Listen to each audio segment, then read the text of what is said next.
Hey guys, welcome to 90 Feet From Home. I'm your host Ashley, and this week's Baseball Basics is a doozy. This one comes by request, and it is probably one of the most kind of contentious, weird, hard to explain and hard to grasp rules in baseball. So I think this will be a popular one, and I hope it helps explain things for you guys, but it is a tough rule to explain, and it's even harder to kind of pinpoint in a game, so be aware. Yes, that's right. This week we're talking about the infield fly rule. At its most basic level, the infield fly rule assumes that a ball will be caught even if the infielder fails to catch it or drops it on purpose. So with the infield fly rule, the umpire is going to rule a batter out regardless of whether or not the infielder catches that fly ball or not. But Ashley, you might be asking yourself, how can you rule a batter out if the ball isn't caught?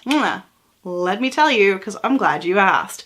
The entire point of this rule is to prevent the defense from using the infield fly as an opportunity to induce a double or triple play. So basically, if they could easily catch it but drop it instead so that they're more readily able to throw out runners as they advance from second to third or first to second, etc., etc., etc., it's meant to prevent that from happening. Basically keeping the defense from making multiple outs by intentionally dropping the ball. Still confused? It's okay, you're not alone. So let's get a little bit deeper into this. When any ball is hit, the base runners must make a decision whether or not they're going to advance to the next base or stay put. In the case of a normal, fair hit, the batter would then become a base runner, and any runners who are already on base would need to advance to the next base. However, if a hit is caught, the runners won't advance or will return to the base which they'd previously held. With the infield fly, the runners are at a much greater risk of being tagged out as they proceed to advance, because if the ball drops, it becomes a hit and the runners must advance. Defensive players could let the ball drop to keep those runners live, and because of the position of the ball in the infield, it's much easier then to throw the ball to the close bases, third, second, first, and get more runners out that way.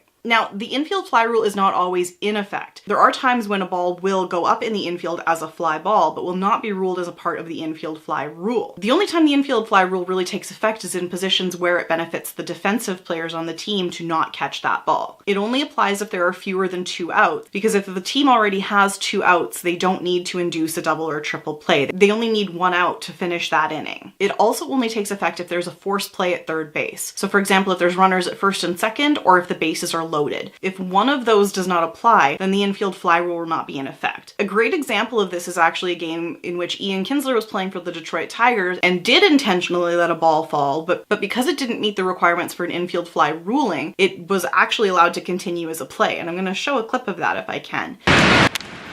Pops it up. Kinsler to the grass. Oh, he lost it. Dropped it. Not going to matter.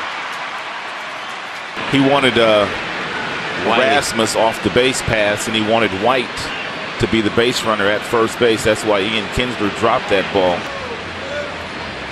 Rasmus is a much faster base runner than Tyler White, who popped that ball up. I mean, there's no question he just let this drop. He very clearly allows the ball to drop, and his goal in doing that was to actually force the runner out at first because they wanted to get a worse runner onto the base paths. Basically, because it doesn't actually count towards the infield fly rule, it was allowed to stand. And it's actually a really great example of a player understanding the nuances of the infield fly rule for him to choose to do that. He knew he wasn't going to be in penalty. So it's actually an interesting example that I like to use, where it looks like something that would follow the infield fly rule, but the infield fly rule does not apply there. So the umpire will declare a infield fly rule in effect as soon as the ball is hit by lifting his right arm with an index finger pointed straight up. And this indicates that the infield fly rule is in effect and the batter is already out. The batter is out regardless of whether or not the ball is caught, and all of the runners must advance. If the ball is dropped, the runners are not required to advance, but they can if they want. They're just putting themselves at risk of being tagged out in that case. And that, my friends, is the infield fly rule. It's still a very perplexing and confusing rule, and I understand that it is kind of one of those ones that's really hard to grasp. I hope this helped explain it a little bit better, and that next time you see an infield fly go up, you'll look at the bases, see how many outs there are, see how many runners they are and where they're located, and be able to determine if you think the infield fly rule would apply before the umpire even calls it. As always, hit the subscribe button below if you liked the video, give it a thumbs up. Ring that bell if you want to be notified every time a new episode goes live, every Tuesday and Thursday. And follow me on social media. I'm at 90 Feet From Home everywhere. Facebook, Twitter, Instagram. Just give a click and follow me there. On Twitter, I often have polls for whatever content you guys want to see next. So if you follow me over there, you might be able to interact. But as always, leave comments below if there's anything you want to see. If you have any questions about the infield fly rule, if anything wasn't clear, if you're like, finally, I understand, tell me that too. It's a confusing topic, I know. That's it for this week's Baseball Basics, and I hope you enjoyed it. Have a great day. Bye.